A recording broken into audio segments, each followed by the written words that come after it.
tempo.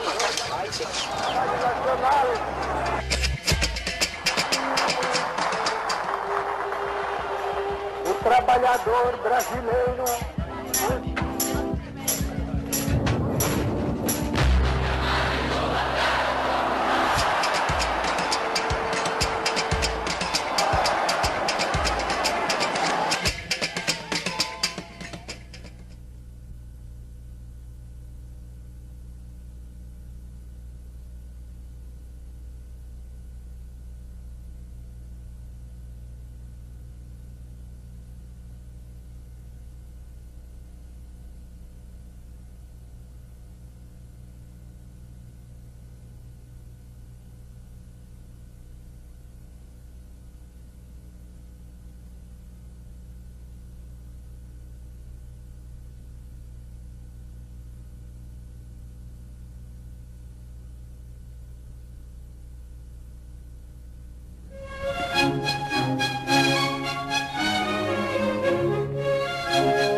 O Império Brasileiro, do ponto de vista político, se divide comumente em 3 fases.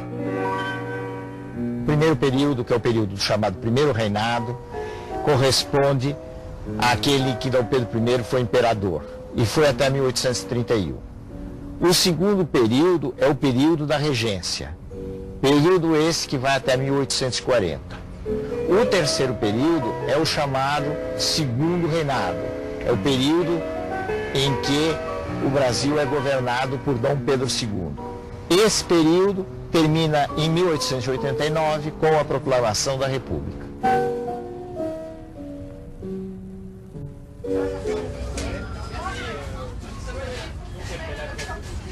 A gente poderia dizer assim, numa linguagem direta, que a independência não saiu de graça. O novo país foi obrigado a pagar uma indenização para Portugal, destinada não a gerar riquezas no Brasil, mas a compensar Portugal pela perda da sua colônia. E como não havia recursos, vamos dizer assim, brasileiros para atender a negociação, foi feita uma primeira dívida externa do Brasil independente com a Inglaterra.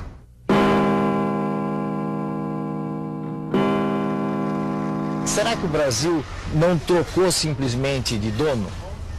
Antes era Portugal, e aí, depois, em 1822, não passou a ser a Inglaterra quem dominou o Brasil?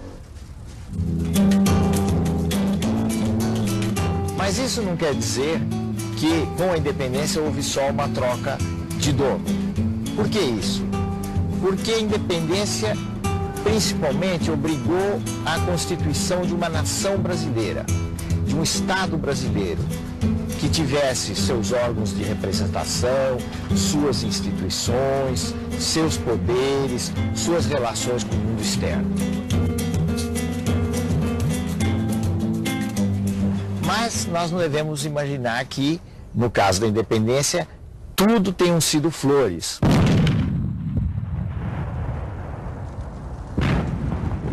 Houve luta, principalmente na Bahia, mas, de um modo geral, a independência foi um processo mais pacífico do que toda a turbulência nos outros países da América Latina que marcou a emancipação.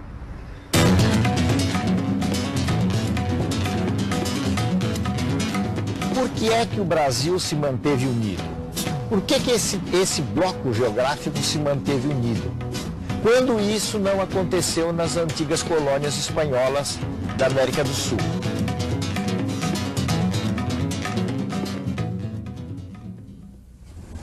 Para a elite do Império, manter a escravidão era uma tarefa das mais importantes que deveria ser levada avante pelo maior tempo possível, e daí todo um esforço para não dividir esse todo geográfico, esse imenso continente que era o Brasil.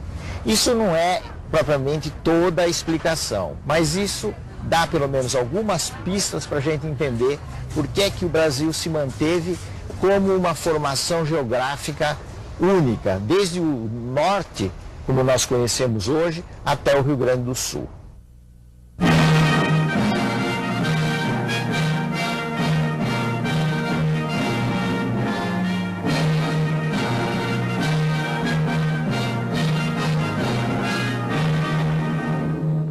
Por que, afinal de contas, o Brasil foi, durante muitos anos, entre 1822 e 1889, uma monarquia entre repúblicas? Isso tem muito a ver exatamente com a força da monarquia como instituição no Brasil, e é uma força que não caiu do céu. É uma força muito ligada à vinda de Dom João VI, de toda a corte, para o Brasil, quando a colônia, de alguma maneira, se transformou em metrópole.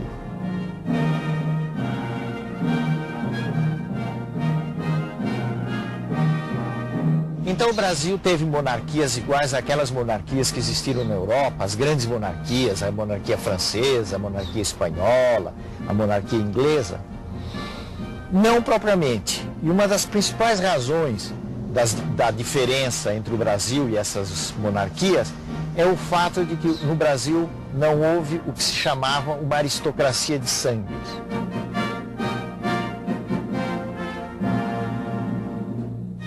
E esses títulos eram um instrumento político muito importante, porque o imperador, concedendo esses títulos, concedia poder a determinadas pessoas, fazia homenagens que agradavam a vaidade das pessoas e, com isso, criava uma corte que ficava a seu serviço.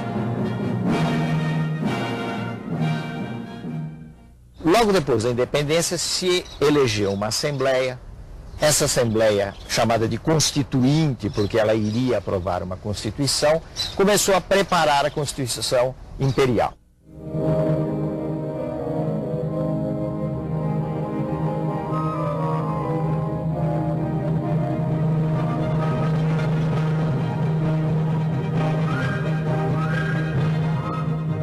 Mas houve uma grande desavença entre os membros eleitos da Assembleia e Dom Pedro I. Dessa divergência resultou a dissolução da Assembleia por parte de Dom Pedro.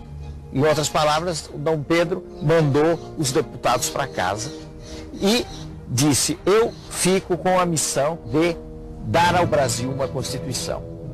Então vejam que a primeira Constituição brasileira nasceu de uma forma autoritária, porque ela foi imposta de cima para baixo pelo monarca à sociedade.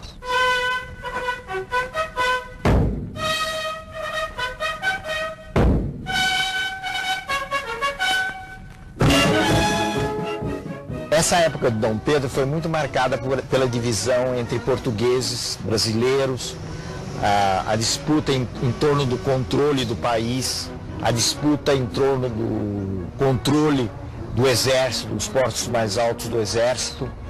E no fim, tendo em vista essa disputa interna e também interesses com a sucessão no Reino de Portugal, Dom Pedro acabou voltando para a Europa em 1831.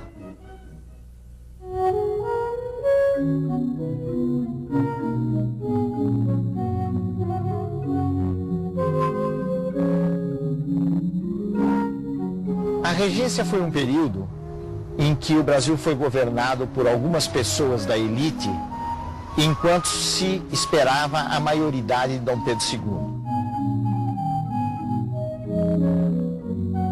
Uma das coisas mais importantes que ocorreram na regência foi a tentativa de descentralizar o poder no Brasil. Então os regentes procuraram atender aos interesses, principalmente das grandes províncias. Quais eram?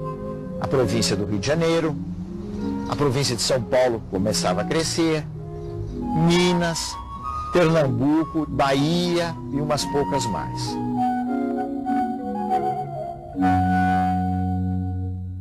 A A regência terminou por pressão, principalmente das elites das grandes províncias, que perceberam a necessidade de ter um comando centralizado.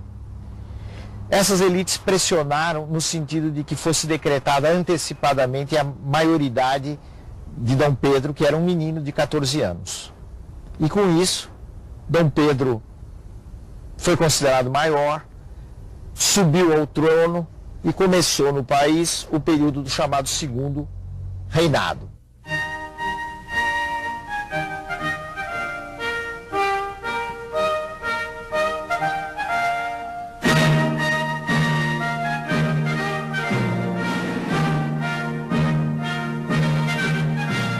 Foi no início do reinado de Dom Pedro II que, na realidade, se formaram os dois grandes partidos, que foram o Partido Conservador e o Partido Liberal. O Partido Conservador, ele era formado principalmente por aquilo que nós chamamos de burocracia imperial, isto é, os altos funcionários da corte, que se aliavam à grande cafeicultura, aos grandes produtores de café do estado do Rio. O Partido Liberal era formado por gente de outras províncias. Província de São Paulo, província do Rio Grande do Sul, em parte a província de Minas Gerais. Durante um certo tempo, os liberais foram menos centralizadores, fizeram mais poderes para as províncias do que os conservadores, que apostavam muito na força da corte e na força dada ao imperador.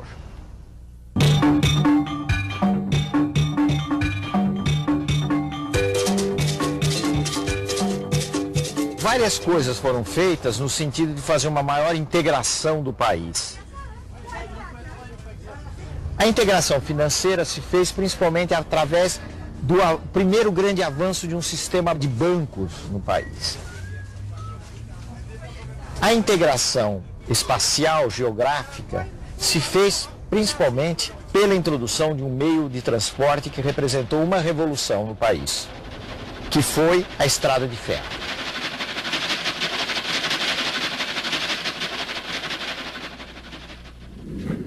O Nordeste teve uma expansão na sua rede ferroviária muito ligada a uma empresa estrangeira, inglesa, chamada Great Western, que uniu várias partes de Pernambuco e da Bahia. Mas, por razões de ordem econômica principalmente, o coração durante o império da expansão ferroviária foi o Centro-Sul, foi São Paulo e o Rio de Janeiro.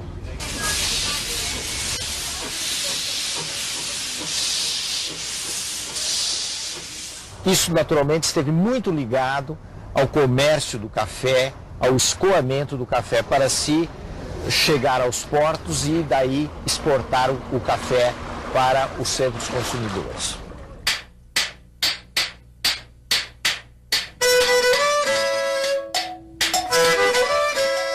A primeira região de expansão da produção do café foi a região do Vale do Paraíba. Primeiro na sua parte da província do Rio de Janeiro. Depois de 1860 aproximadamente, a grande região cafeeira se tornou a chamada região do Oeste Paulista. O que ocorreu com a produção do café foi um avanço extraordinário, a tal ponto que nós chegamos a ter, na última década do Império, um quadro de exportações no Brasil em que o café representava 60% dessas exportações. Isso significou, entre outras coisas, a crise de uma outra produção que tinha sido muito importante no Brasil colônia e no Brasil independente, que era o açúcar.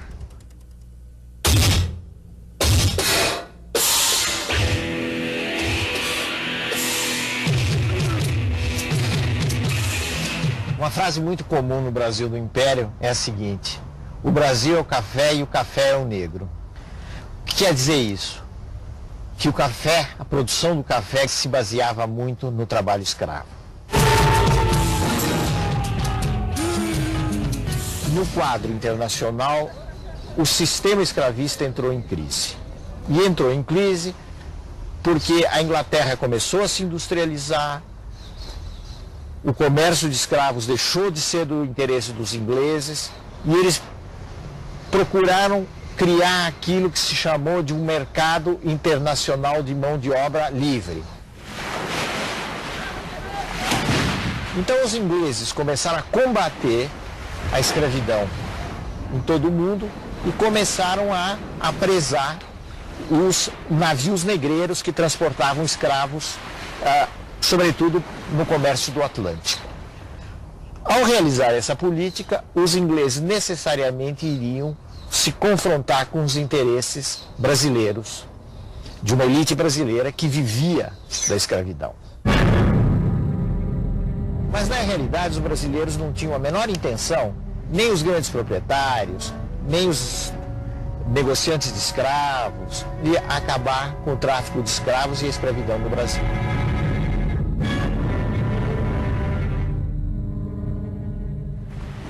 Por volta de 1850, o Brasil foi levado oficialmente a extinguir o tráfico internacional de escravos. E quando os governantes querem, em determinadas circunstâncias, certas medidas podem ser aplicadas. Esse foi o caso da extinção do tráfico.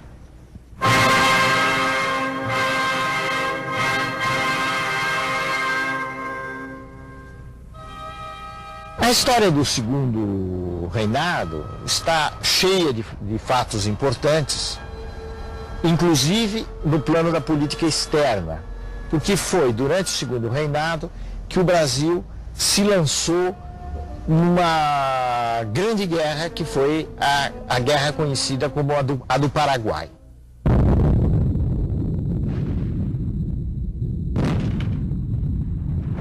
Essa guerra é também conhecida como a Guerra da Tríplice Aliança. Tríplice porque envolveu 3 países aliados contra o Paraguai: o Brasil, a Argentina e o Uruguai. O resultado do conflito foi um verdadeiro desastre. O Paraguai foi arrasado, a população masculina do Paraguai caiu muito, houve milhares de mortos brasileiros, milhares de mortos argentinos e uruguaios. Os homens que viveram esse final do século XIX tinham uma consciência que hoje nós não temos, de que houve um Brasil antes da Guerra do Paraguai e houve um Brasil depois da Guerra do Paraguai.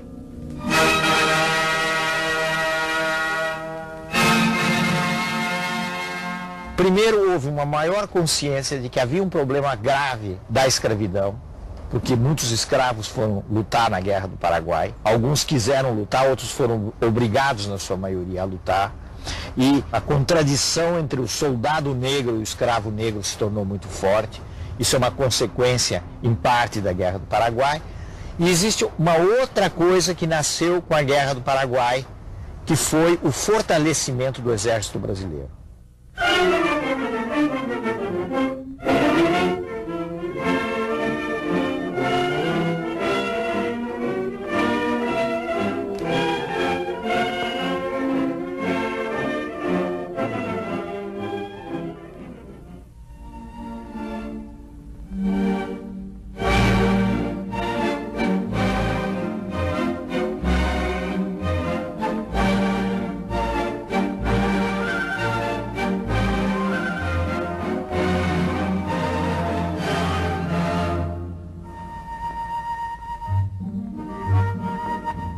A abolição da escravatura se deu ainda no reinado de Dom Pedro II, pela mão da princesa Isabel, que estava transitoriamente com as funções de reger o trono.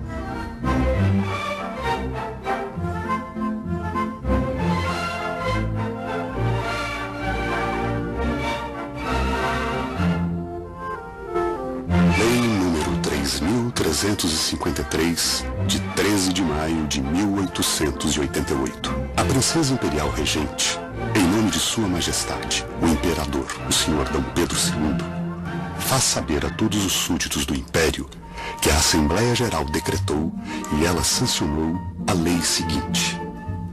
Artigo 1º. É declarada extinta desde a data desta lei a escravidão no Brasil.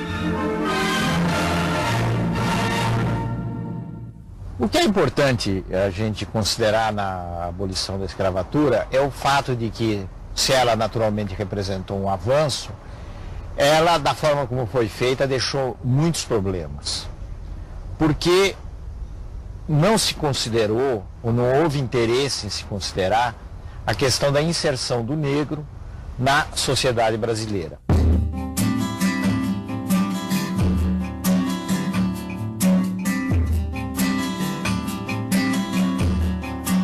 Alguns fatores foram muito importantes para explicar a marginalização do negro na sociedade brasileira depois da abolição. Entre eles, a gente pode lembrar o fato de que os grandes proprietários fazendeiros de café no estado de São Paulo fizeram uma opção pelo imigrante europeu, principalmente nos primeiros tempos, o imigrante italiano.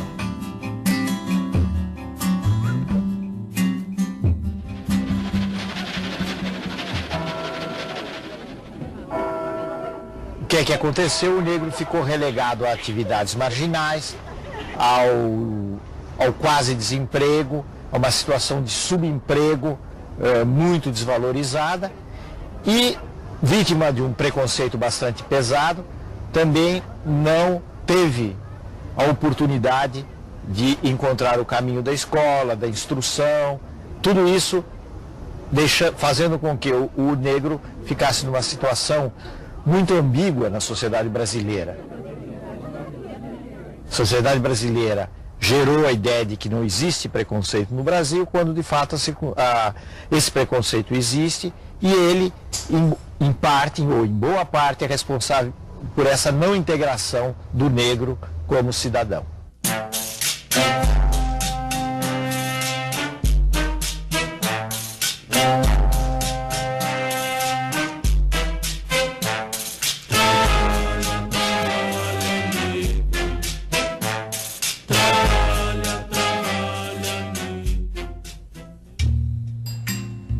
A escravidão permanecerá por muito tempo como a característica nacional do Brasil. Ela espalhou por nossas vastas solidões uma grande suavidade. Seu contato foi a primeira forma que recebeu a natureza virgem do país e foi a que ele guardou. É ela, o suspiro indefinível que exalam ao luar as nossas noites do norte. Fatores concorreram para a crise do Império e, no fim, para a derrubada de Dom Pedro II, em 1889, que partiu com a família exilado na Europa. Um desses fatores que foi muito discutido é o fim da escravidão. Esse fator tem alguma importância, sim, porque um setor muito fiel ao Império, que foram os grandes proprietários de escravos, acabou se decepcionando muito com Dom Pedro e a sua política de abolição. Mas o fator talvez mais importante seja a pressão pela autonomia por parte de um grupo da elite civil e a pressão por um novo tipo de regime que vinha a partir do exército.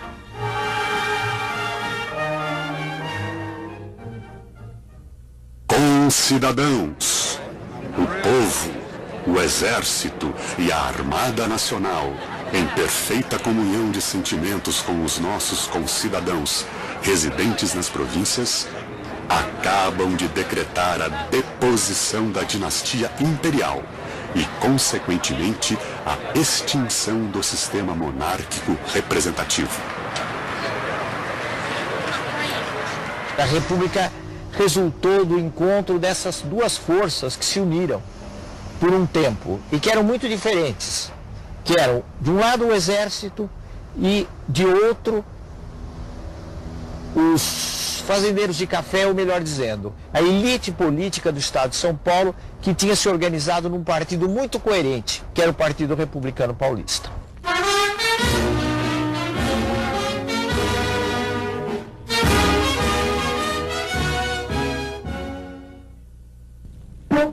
No próximo programa, finalmente uma república brasileira. É a Primeira República, que segue aos tropeços até a Revolução de 1930. Não tem dinheiro, o ouro veio do estrangeiro, mas ninguém vê o tal cruzeiro.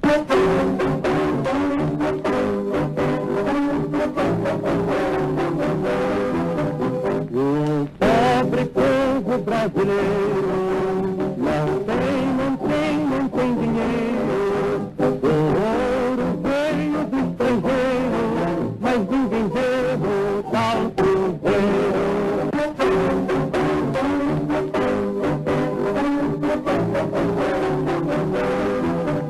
O pobre povo brasileiro não tem dinheiro, o ouro veio do estrangeiro, mas ninguém vê o tal cruzeiro.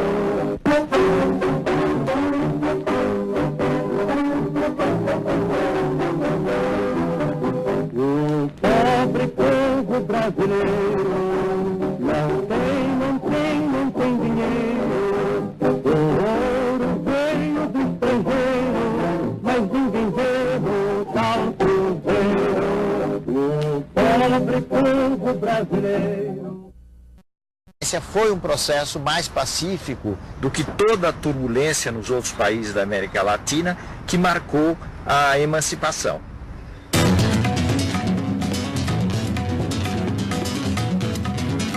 Por que é que o Brasil se manteve unido? Por que esse bloco geográfico se manteve unido? Quando isso não aconteceu nas antigas colônias espanholas da América do Sul.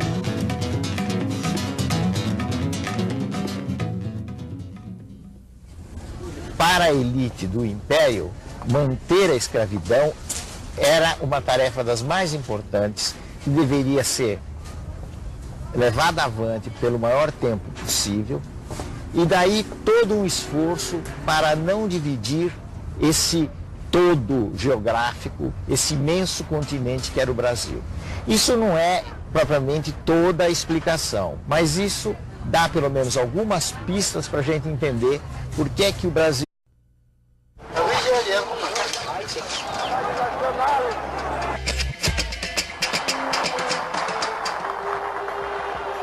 O trabalhador brasileiro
O Império Brasileiro, do ponto de vista político, se divide comumente em três fases. O primeiro período, que é o período chamado Primeiro Reinado, corresponde àquele que Dom Pedro I foi imperador, e foi até 1831. O segundo período é o período da regência. Não trocou simplesmente de dono. Antes era Portugal, e aí, depois, em 1822, não passou a ser a Inglaterra quem dominou o Brasil? Mas isso não quer dizer que com a independência houve só uma troca de dono. Por que isso? Porque a independência principalmente obrigou à constituição de uma nação brasileira, de um Estado brasileiro, que tivesse seus órgãos de representação, suas instituições, seus poderes, suas relações com o mundo externo. Mas nós não devemos imaginar que, no caso da independência, tudo tenham sido flores.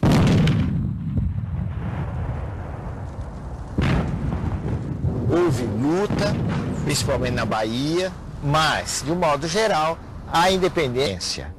Período esse que vai até 1840. O terceiro período é o chamado Segundo Reinado. É o período em que o Brasil é governado por Dom Pedro II. Esse período termina em 1889 com a proclamação da República.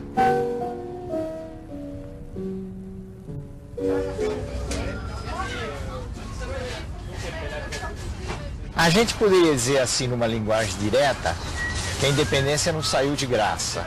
O novo país foi obrigado a pagar uma indenização para Portugal, destinada não a gerar riquezas no Brasil, mas a compensar Portugal pela perda da sua colônia. E como não havia recursos, vamos dizer assim, brasileiros para atender a negociação, foi feita uma primeira dívida externa do Brasil independente com a Inglaterra.